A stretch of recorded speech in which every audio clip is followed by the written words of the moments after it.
तब फना हो जाएंगे काफी लेकिन हश्र तक नात हजरत का जुबानों पर सुखन रह जाएगा बस रसूलुल्लाह का दीने हसन रह जाएगा ताजदार।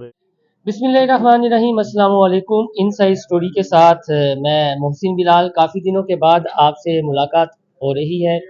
आपको बताया कि कुछ प्रोफेशनल मजबूरियां भी होती हैं, तो इसलिए मैं ज़्यादा व्लॉग आजकल नहीं कर रहा, लेकिन जिनकी इजाज़त होती है फिर मैं उन्हें कर भी लेता हूं और आपके साथ कुछ चीज़ें शेयर भी कर लेता हूं। लब्बैक के बड़े मुतहरिक रहनुमा हैं अल्लामा फ़रूकुल हसन साहब, हमारे साथ मौजूद हैं। मैं इनसे कोई सियासी गुफ्तगू नहीं करूँगा। वजह यह है कि सियासत पे तो हर कोई बात करता है। मैं सिर्फ इनसे गुफ्तगू करूँगा कि ये जो नात पढ़ा करते हैं, आप ये कह लें कि लब्बैक का कोई प्रोटेस्ट हो, कोई जलसा हो, या खुद जब अल्लामा खादी हुसैन रिजवी मरहूम हयात थे तो वो नात इनसे सुना करते थे। जब पहला चेहलम था तो अल्लामा साहब ने वो नात भी पढ़ी। वो जुबान ज़द आम भी है कि कोई गुल बाकी रहेगा ना चमन रह जाएगा। तो इसकी एक पूरी तारीख है जो नौजवानों को खास तौर पर बताना ज़रूरी है कि वो कितनी बड़ी हस्ती थे जो इस नात के तख्लीक़कार हैं और वो तहरीक आज़ादी का कितना बड़ा नाम है। अल्लामा साहब कैसे हैं आप? अल्हम्दुलिल्लाह, बहुत शुक्रिया, आप तशरीफ लाए। आप तक पहली बार वो नात से शनासाई कैसे हुई या कैसे पहुंची? किसने बताया कि आप ये नात याद करो और पढ़ो? बिस्मिल्लाहिर्रहमानिर्रहीम। देखें जी, नाज शरीफ तो ये आप सोचें ना कि 1857-58 में, तब से बल्कि 1858 से पढ़ी जा रही है, लेकिन जो असल सूरत हाल हमारे तक जो पहुंची वो सन 2000 में, जिस वक्त मैं अकील अमीरुल मुजाहिदीन के पास जामिया निज़ामिया में पढ़ता था, तो आप दौरान सबक जब कभी वक्फा होता तो उस वक्त वो अपने अकाबरीन और ख़ास तौर पे मुजाहिदीन जंग आज़ादी की बातें हमें सुनाया करते थे। उनका स्टाइल तब भी वही होता था जो लोगों ने बाद में देखा, लेकिन उस वक्त वो एक मुदर्रिस थे, इस वजह से बहुत सारे लोगों को उनके बारे में इल्म नहीं है। तो तब वो बार बार फरमाया करते थे, खास तौर पे ये मिसाल देने के लिए मजहबी तबके के लिए, कि आज तो एक ऐसा चूंकि काल आ जाए तो बड़े बड़े लोगों की जो है वो धड़कनें तेज हो जाती हैं, पूरा माहौल बदल जाता है। हमारे असलाफ तो वो थे कि जिनको फांसी की तरफ ले जाया जा रहा था और मुरादाबाद के चौक के अंदर एक भीड़ थी और दुनिया तमाशा देख रही थी, और फिर भी वो रसूलुल्लाह की नात पढ़ते हुए जा रहे थे कि कोई गुल बाकी रहेगा ना चमन रह जाएगा। फिर वो पूरा एक कलाम पढ़ते थे, तो वहां से मैंने हजरत से याद की। अच्छा, आपने अल्लामा खादिम हुसैन रिजवी से ये याद की और ये एक तहरीक लब्बैक का फिर आप ये कह दें कि इस्तारा बन गई है नात। मैं यूं समझता हूँ कि लिखी सैयद किफायत अली काफी रहमतुल्लाह अलैह ने थी, और ये मंशूर और नजरिया जो है ये डी चौक के अंदर तहरीक लब्बैक या रसूलुल्लाह पाकिस्तान के लिए बनी है, कि उस वक्त से लेके आज तक मेरे ख्याल में जहाँ पे उर्दू, पंजाबी, सराइकी, सिंधी, पठान ये लोग बसते हैं, या ये समझी जाती है उर्दू हल्की सी भी, तो ये वहां तक ये पैगाम पहुंचा है और ये क़िबला अमीरुल मुजाहिदीन का फैजान है। अच्छा, ये शहीद काफ़ी जो हैं उन्होंने अपनी शहादत से, यानी उन्हें जब फांसी लगने वाली थी तो एक रात पहले ही बताया जाता है लिखी थी। जिस वक्त अगर हम तारीख देखते हैं तो वो मुरादाबाद के मुफ्ती आजम भी थे, चीफ जस्टिस भी थे वहाँ के, और 1857 से लेकर 58 तक, एक साल तक वहां से उन्होंने अंग्रेज को भगाया भी था। तो यूं समझ लें कि वो जंग आज़ादी के मुजाहिद होने के साथ, मुफ्ती होने के साथ, एक जस्टिस होने के साथ, एक बहुत बड़े आशिक रसूल शायर भी थे, और इतने बड़े शायर थे कि आला हजरत इमाम अहमद रजा फाजिल बरेली, आप उन्हें कहते हैं कि वो बहुत बड़े अजीम ऐसे आदमी है कि आप फरमाते थे कि मेरे पास अल्फाज का तो जखीरा मौजूद है, लेकिन जो अल्लामा काफी का दर्द दिल है वो तो नहीं है ना मौजूद। उस उस पाए का, तो वो इतने बड़े आदमी हैं। तो जिस वक्त उन्हें सारी रात स्त्रियों से सताया जाता है, गर्म स्त्रियां करके कोयले वाली हैं उनके जिस्म पे लगाते हैं, फिर जब उनका मांस जल जाता है तो फिर नमक मिर्चें लगाते हैं, और फिर बगावत पे ये उन्हें आमादा करते हैं कि आप बागी बन जाएं अपने साथियों के और हमारे साथ आप कोऑपरेट करें, हम आपका इलाज करवाएंगे, गवर्नमेंट देंगे। तो उसके बावजूद वो सारी रात उनके जुल्म सितम सहते रहे, और लेकिन अपने मौक़िफ़ से पीछे नहीं हटे। बिल आखिर जब वो ये कह के जाने लगते हैं कि ठीक है, अब ना इनको सुबह फांसी दे दी जाएगी, वो चले जाते हैं। तो आप दरूद पाक पढ़ते हैं, और ऐसे पढ़ते पढ़ते जब उनकी आंख लगती है तो नबी अलैहिस्सलाम की ज़ियारत होती है, सरकार तशरीफ लाए। तो वो बंदा जो स्त्रियों के लगने से नहीं रोया, वो अचानक रोने लग गया, क्योंकि आप 3 महीने पहले गिरफ्तार होने से आप पहले मफरूर भी रहे, कि ज़ाहिर है अपने साथियों को जमा कर रहे थे। जिस वक्त आप रोने लगे ख्वाब में नबी अलैहिस्सलाम को देख के, तो सरकार ने पूछा काफी क्यों रो रहे हो, क्या मौत से डर गए? नहीं हुजूर, मैं इसलिए रो रहा हूँ कि मुझे अगर ये पता होता कि हमारी मुलाकात शहादत से एक रात पहले होगी तो मैं 3 महीने पहले ही आ जाता, यहाँ पे इतनी ज्यादा छुपने की जरूरत क्या थी। तो फिर जिस वक्त वो वापस जाने लगे, तो एक ऐसा इंसान जिसकी पाँव की तलियां जली हुई हो, जिस्म जला हुआ हो, तो हमने जो पढ़ा है कि आप ऐसे चल रहे थे जैसे पहलवान चलते हैं, और उनके दाएं बाएं जो फौजी थे अंग्रेजों के उस वक्त की वो गन्ने, जिनके अंदर राइफल की गोली होने के साथ साथ उसके आगे खंजर भी लगा होता था, तो वो खंजर की नोकें भी उनके जिस्म के साथ चुभ रही हों, और वो इस तरह पहलवानों की तरह टहलते हुए जा रहे हों, और उस वक्त वो पढ़ रहे हों कि कोई गुल बाकी रहेगा ना चुन रह जाएगा, ये उन्हीं का खासा है। ये बंदा तसव्वुर कर सकता है, लेकिन ये जिस पे खास करम हो मेरे मालिक का, ये उस अंदाज में लेकिन आज की नौजवान नस्ल अगर तहरीक लब्बैक के अलावा भी बात की जाए, कारकुनान के अलावा, जिस दर्द से आपने इस नात को पढ़ा है, जब फर्स्ट टाइम आपने पढ़ा था तो क्या कैफियत थी? मैं समझता हूँ जी, हमने इसको जब भी पढ़ा है, जिनके जरिए से हमारे तक पहुंची है, हमने तो वो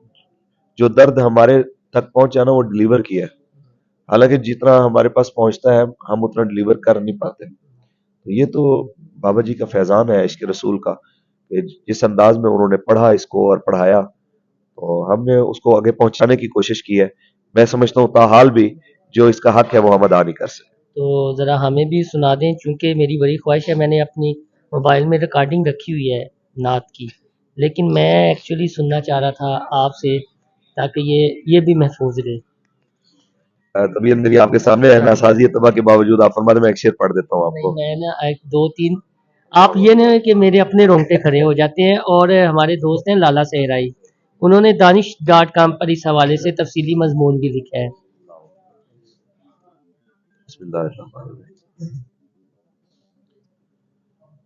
कोई गुल बाकी रहेगा ना चमन रह जाएगा, बस रसूलुल्लाह का दीने हसन रह जाएगा, नाम शाहने जहां मिट जाएंगे, लेकिन यहाँ नाम शाहने